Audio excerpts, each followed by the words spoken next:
Do you ever wonder why certain businesses are really busy and certain ones aren't? We've talked about the importance of having good service, good decor, and a good product. And that could be dentistry, it could be food, it could be repairing bicycles, whatever. But those three things are what people look for when they come to you. And they all have to be present if you're going to have a successful business. I mean, a really successful business. You can have a successful business without having all of them. You might be a really good bike mechanic, but you have to drop off the bike, a month in advance so it can sit there in the shop waiting in a queue before you take care of it. Or you can be the kind of bike mechanic, like my bike mechanic is, who if I call him up, I call up Alan, I say, hey Alan, I got to repair my bike. He goes, when would you like me to pick it up? And he picks it up at my house, puts it in his van, and it's returned the next day repaired. Or if it's a small repair, he'll show up on a Sunday, repair it, and then leave. It takes no time. And he has a little card, and I just flick it, and I give it to him. It's an amazing service. He's called Alan the Bike Guy, and I've been using him for about 15 years. Is he more expensive? Yeah, a little bit, but he's always busy, and he's always gives good service. And do you know how many people I've talked about Alan to? Many. So when people come to see our practice, they come to there because we're dentists and we do dental procedures, and I'm known as someone who's good at the dental procedures. But that's not my why. That's not what really makes our practice who we are. Simon Sinek in his book Start With Why, he talks about the transformative powers of leadership. He says great leaders like Steve Jobs, like Martin Luther King, like the Wright brothers, people like that, they knew their why. They had a how and a what, but they also knew their why. He talks about the golden circle. And the golden circle is what we do and how we do it, and then why we do it. So what we do is whatever that is. It could be a bookbinder. It could be, making food. It could be being a dentist. It could be being a heart surgeon. That's the what we do it.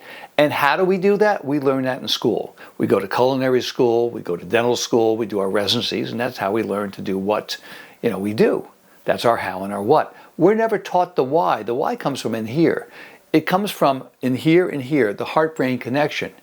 And that may take some time. And for me, it took a number of years to figure out why I did what I did. I just did it. We say that we never know why we're doing what we're doing until we look in the rearview mirror. And now after decades of practicing, I look in the rearview mirror and I see, well, I'm doing this because of this happened in my life and this happened. And then I like to do this. And I used to be a waiter and I had a bike accident and I lost my teeth. And so I can relate to people who've lost their teeth. And so my why is I can relate to people who've had dental problems and I want to improve the quality of their lives through providing the services that we do in our office. But that doesn't really draw people to us. People are drawn to our practice because of the kind of care that we give them. Because everybody in our organization, every dental assistant, every hygienist, every administrative, every creative arts person, every IT, both my partners are committed to doing what we do because we want to make people feel better. And it can be very simple things. Every patient in my practice has my cell phone number and my personal email. Why? Because it allows them to connect with me. How many doctors will give you their cell phone or their email? I have a hard time getting doctors' cell phones and emails, and I'm a doctor. But that's the first thing that I do when I'm connecting with a new person that I need to be in my life for various reasons, whether it's professional or personal. I say, could I have your cell phone? And could I have your email? I want to put you in my database. And so I have a huge database of thousands of people. If you call me up, let's say on a Sunday morning, and you're in Paris vacationing and your tooth hurts, I will call Anna, who was a periodontist that I know in Paris. I'll say, Anna, can you see my patient? And there's a very good chance she'll see you on a Sunday and take care of you, as she has for a number of my patients who've been in Paris having emergencies. If you're in Singapore, I'll make 1 or 2 phone calls and I'll find a dentist for you.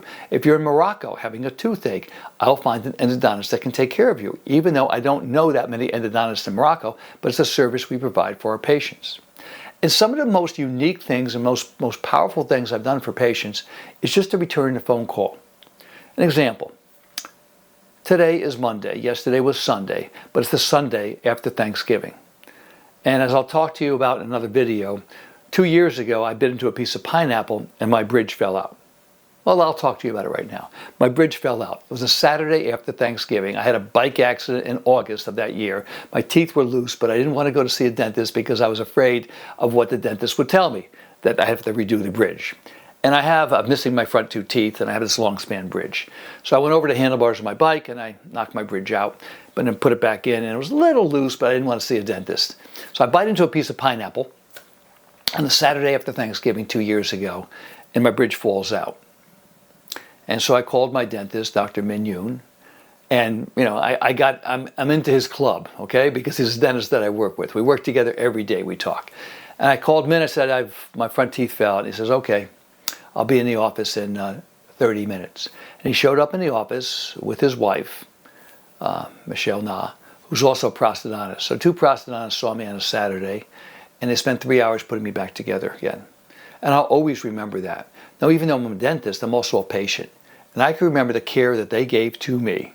They just took care of business. That was it. They didn't say, they didn't make a big deal of it. They put my teeth back, and I was able to go to work the next day. Because as a dentist, I felt very vulnerable.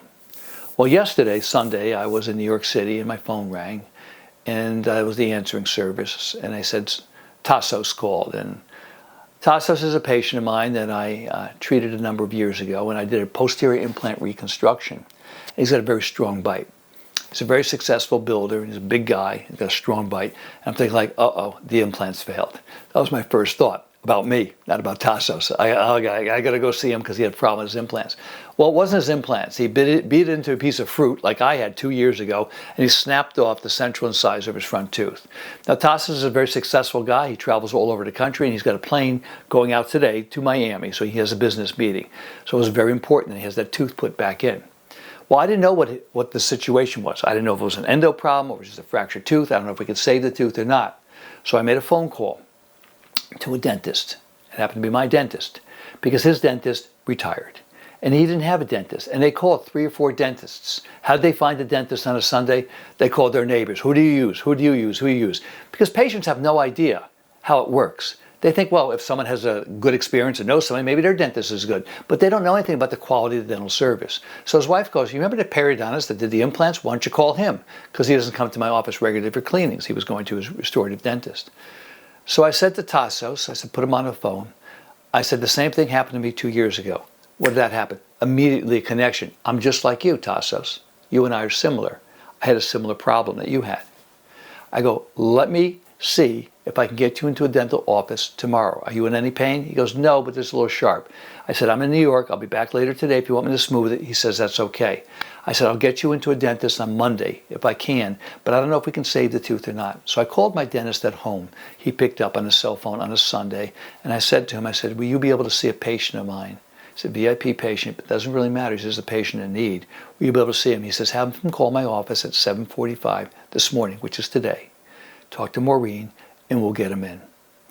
5 minutes later, I call Tassos back. So we listen, Sunday morning, it's 10 a.m.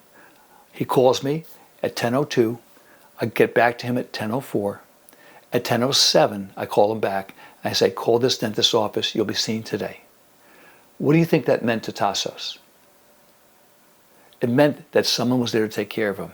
Because I could relate, because I've been in that situation. But even if you haven't been in that situation, it's important that we have empathy to understand where somebody else is. Stephen Covey talks about it. First, and it's very important to understand than to be understood. It's also in the prayer of St. Francis of Assisi, if you're religious or if you know anything about that prayer. Seek first to understand, then to be understood.